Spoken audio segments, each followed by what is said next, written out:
Hello everyone, I'm very happy to have the opportunity to present you the research Teachers' Attitude Towards the Use and Teaching of Mediation.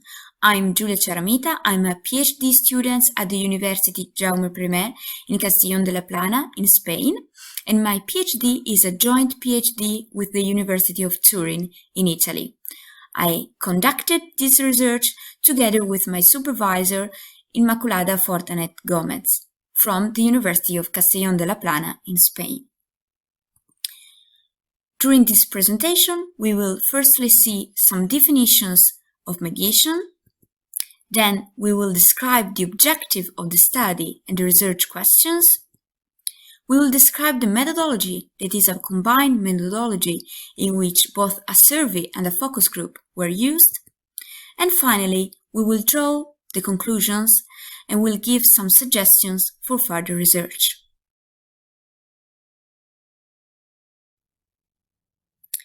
Let's now describe the role of mediation in the Common European Framework of Reference for Languages. In the first drafts of this document in 1996, mediation was present and was considered as a mode of communicative language activity. Later on, in 2001, the first official version of this document was published, and interpretation and translation were the only mediation activities present in the document. Mediation was described as an act of language that facilitates communication, while mediating, the language user is considered as an intermediary.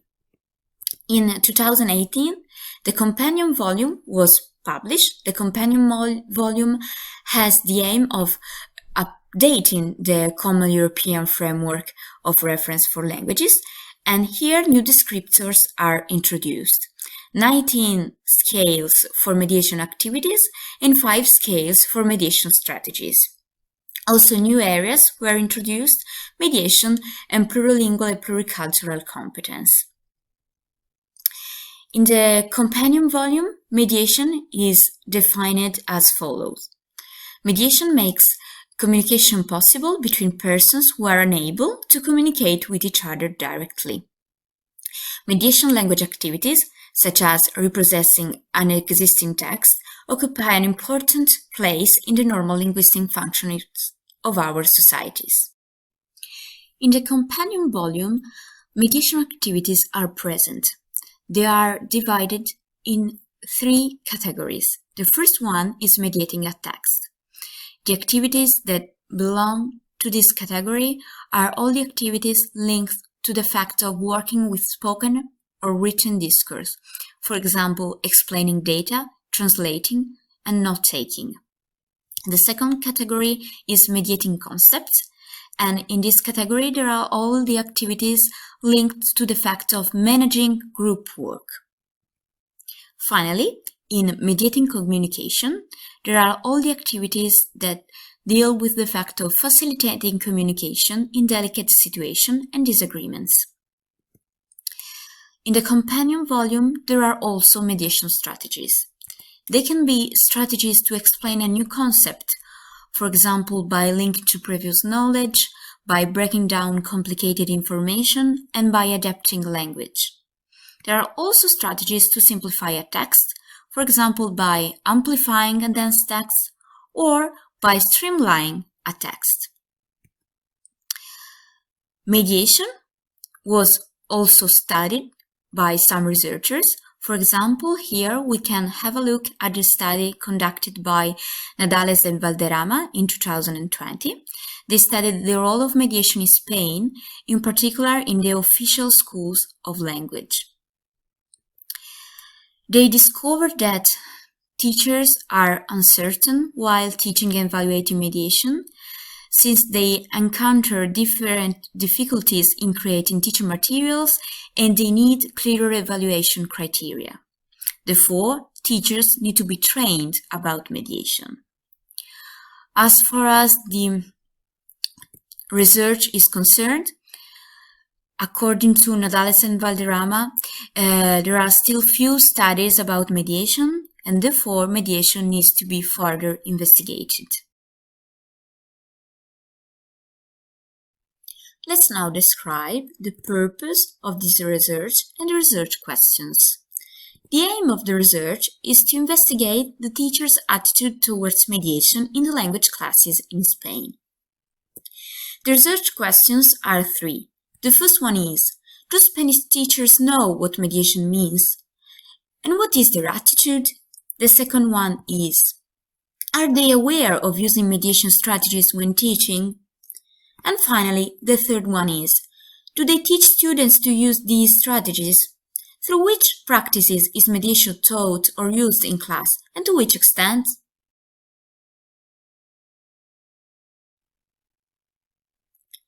This research was conducted within a broader context. It was conducted within the Template project, an Erasmus Plus project. Template stands for Technology-Mediated Plurilingual Activities for Language Teacher Education. The aim of the project is to train teachers who would like to fully implement the recommendations given by the Council of Europe. In particular, the training will be about the use of plurilingual approaches in class and the use of ICTs. The coordinator of the project is the University of Turin, but there are 4 other partners. One is the Universidad Jaume I in Spain. Then there's Złotowski University in Germany, Vilnius University in Lithuania, and finally Leuven University in Belgium. The methodology used to collect data was a combined methodology. Indeed, both a survey and a focus group were used. The survey is a questionnaire about plurilingual teaching practices and the use of ICTs. There were 16 questions related to mediation, even if mediation was not explicitly named. 216 teachers took part in the survey, and 73 were from Spain, and among them, 31 were teaching English. The survey was used to collect quantitative results. In the focus group, instead, only 3 Spanish teachers took part in the interview, and in this interview there were 3 main questions about mediation. The first one is, what is mediation for you? Then the second one is, do you explicitly teach mediation in class? And finally, do you plan activities to teach mediation? The focus group was used to collect qualitative results. Let's now have a look at the survey participants. As we can see here, almost half of them are from 41 years old to 50 years old. Then 22% of them are from 31 years old to 40 years old, and the rest of them is younger than 30. As we can imagine, the majority of them are experienced teachers, so they are in-service teachers. There are in-service language teachers, but also in-service CLIL teachers. 23% of them are pre-service teachers, and 16% of them classified themselves as others. They can be PhD students, but also content teachers that would like to teach their subject in a foreign language, so in a CLIL context. As we can see here, the majority of them teach in secondary school. 32% of them are teaching in lower secondary school, while 22% of them are teaching in upper secondary school. There are also some primary teachers and also some teachers that work in tertiary education. In the focus group, 3 teachers took part in the interview. 1 works in primary school, while the other 2 work in secondary school. In order to answer to the first research question, do Spanish teachers know what mediation means and what is their attitude? Both the survey and the focus group were indeed very useful. While completing the survey, teachers had to say if they strongly agree, strongly disagree, somewhat agree, or somewhat disagree with some statements. For example, one statement was, people from other cultural backgrounds should behave like me so we can communicate more easily. Most of the teachers strongly disagreed with it, so they accept the presence of different behaviors in communication. they also strongly disagreed or somewhat disagreed with the fact of using just one language when communicating. Therefore, they accept the use of translanguaging, for example. Generally, they do not find difficult to explain something when people misunderstand them. And they also do not find difficult to make adjustments in their communication if the people they are talking to come from different cultural backgrounds. They also do not mind adjusting their behavior to avoid misinterpretations.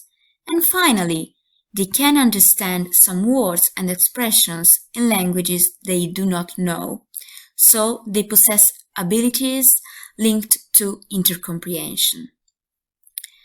Since they accept different behaviors in communication, the use of translanguaging, and they're able to use some mediation strategies to re-explain something they said, we can conclude that their attitude towards mediation is positive. In order to answer to research question number 1, the focus group was also useful. One teacher indeed proved that she knows what mediation is because she defined it as the act of teaching in another way or using accessible words, or a way to help the students to communicate the information they are not able to transmit. Another teacher proved that she has a positive attitude towards mediation since she uses other languages in class and she also compares languages in class. The focus group was also useful in order to answer to research question number 2. Are teachers aware of using mediation strategies when teaching? One teacher said that she plans to compare languages because she thinks that it is a way to teach a language to students and to give them a different perspective. On the other hand, other teachers do not plan to use mediation in class. Indeed, for example, a teacher said that she uses mediation strategies only when students do not understand her, and for example, she looks for a video, so for a visual support. Another teacher as well said that they improvise, and when students have difficulties in some dialogues, for example, she tries to help them to find a way to make the conversation work, so to find a way to use some mediation strategies. In order to answer the research question number 3, do teachers teach students to use mediation strategies? Through which practices is mediation taught or used in class and to which extent? Both the survey and the focus group were useful. Indeed, as we can see here, the large majority of teachers use words of another language when teaching. Similarly, they also make adjustments in their communication when teaching learners from different cultural backgrounds, and also they encourage their students to identify common behaviors from their cultural background, and they also encourage them to explain these behaviors to someone from another cultural background. Therefore, we can conclude that they use mediation strategies in class, and they also encourage their students to do so. During the focus group, one teacher said that they use these strategies and they also teach the use of these strategies. Indeed, they teach students to say the general name if they do not know a specific name. So they teach them to use hyperonyms, for example. The same thing was said by another teacher, and she said that she suggests them to use general vocabulary, and she does so in particular during some role-play activities, therefore activities in which real-life situations are reproduced.